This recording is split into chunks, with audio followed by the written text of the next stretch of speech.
Alright guys, we're ready to kind of start a new unit, so I hope you guys picked up your note trackers and be ready. So today we're going to be talking about salt and blood pressure by yours truly, Miss Sanders. As always, pay attention to the color change because it's going to be on your test or just things that I want you to know. I know you guys really don't pay attention, but I've been telling you, and you guys obviously do really bad as test scores, so you might want to pay attention this time. Okay, so the myth began, well, actually the history of the myth began in the 1960s by a physician named Louis Dahl. He was originally from New York City, New York.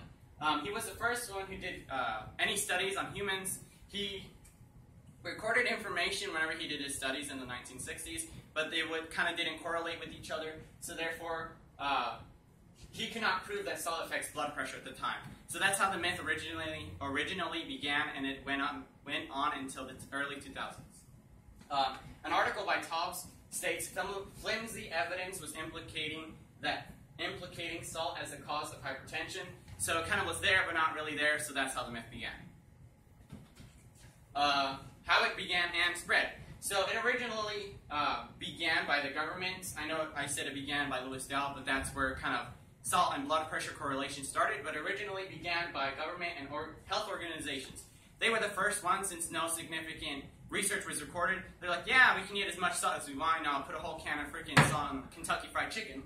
So they were the ones who actually started it and perpetuated it. Our parents, which are, well, not our parents, but the parents of the 60s, and our grandparents, essentially, they were the ones who listened to these health organizations. They were like, yeah, you know, there's going to be, it's no big effect, I can do whatever I want, you know, just whatever. So they ate it in large quantities, and that was really bad for them.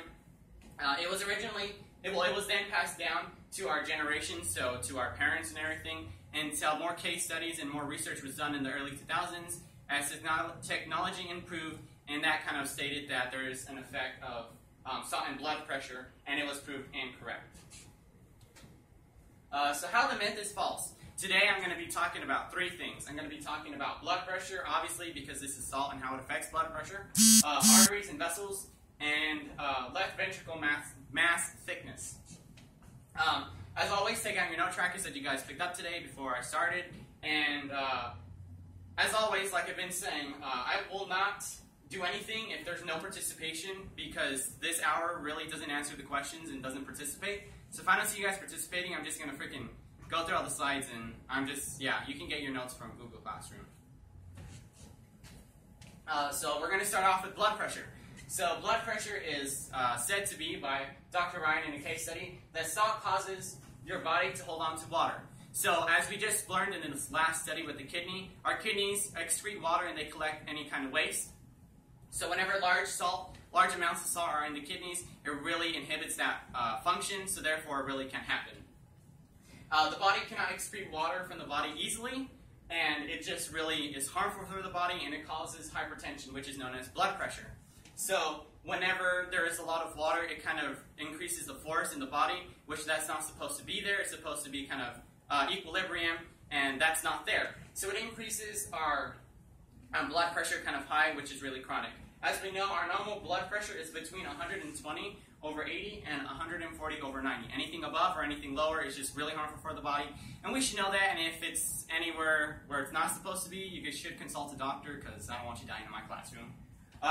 And again, the diastolic number is the first number, which is the heart whenever it's pumping and contracting, and the systolic number is the second number, which is whenever the heart is at rest. Arteries and blood vessels, or blood vessels actually. Arteries and vessels are enlarged and restrict the blood flow. So that's really kind of what I was saying to. They kind of constrict and get really big, which is not supposed to happen. They're supposed to be a normal size so that they can, so that the blood can be pumped throughout the body at a normal pace, and just it works smoothly, essentially. You will have a tachycardic heartbeat, which is whenever the heart is beating rapidly, which is not supposed to be that way. That will increase your blood pressure. It exerts a force, more force actually, to move the blood to another place, which we don't need that. We need a blood pressure between 120 over 80 and a blood pressure between 140 over 90. That's how it's supposed to be. In another case study done by Gardner and McGregor, it is stated that reduction in salt intake causes a reduction in stiffness and thickness, which is referring to arteries and vessels, We don't need that thickness or stiffness, so that should not be there at all. Over time, the arteries can become severely enlarged or clogged, and that's just really not supposed to happen. It's not good. Drink water and flush excess salt out of the body. And Yee! Get up! Either take notes or get out. Told you. God. Okay, left ventricle mass thickness. As we've talked about this before, it is stated also in another case study by Douglas and Kaplan that it is a wall thickness and increase in cavity size. It's not supposed to be that way. It's supposed to be a normal size, because if not, it inhibits that capability of the ventricle to push that blood out, and it's not going to happen. Restriction to blood flow, high energy consumption, because it's going to be more energy pushed into the heart, and it doesn't need to be that way. And another citation from that is salt intake correlated with a reduction of left ventricle mass. It is correlated with each other, and you really don't need it, so it states right there, guys. I mean, do you listen or you don't listen? So the conclusion of this, the government is a lie. Not really. They just kind of lied to us in the beginning, and it's really not good for us. So, yeah. Salt is a leading is a leading factor in blood pressure, as stated, and my presentation is about that. So, just know that. And in an article by Tobbs, again, it is stated, the cause of hypertension and increase of risk of premature death. So, a lot of people die prematurely to this, and that's just don't eat salt, don't die, just live a happy life, have kids, I don't know. It's also an influence in heart attacks, strokes, kidney stones, and a lot more that I can care less about because I just want to be out of here, want to be on. And the myth restated and busted. Yeah. So salt does have an effect on blood pressure and other bodily functions. So we'll just leave it at that.